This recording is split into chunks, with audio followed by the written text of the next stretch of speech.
മക്കയിലെ പ്രമുഖ ഗോത്രവർഗക്കാരെല്ലാവരും ഒരുമിച്ച് കൂടി കാബയുടെ പണി പൂർത്തിയാക്കിയ കാലം.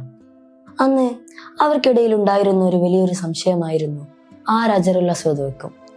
അങ്ങനെ അവരുടെ ദീർഘസമയ ചർച്ചക്കൊടുവിൽ അവരൊരു തീരുമാനമെടുത്തു.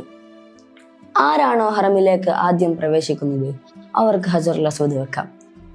അവരിങ്ങനെ വളരെ പ്രതീക്ഷയോടെ കാത്തിരിക്കുന്ന സമയത്ത് അവിടേക്ക് ആദ്യമായി കയറി വന്നത് പ്രവാചകൻ സല്ലല്ലാഹു അലൈഹി വസല്ലമ തങ്ങളായിരുന്നു.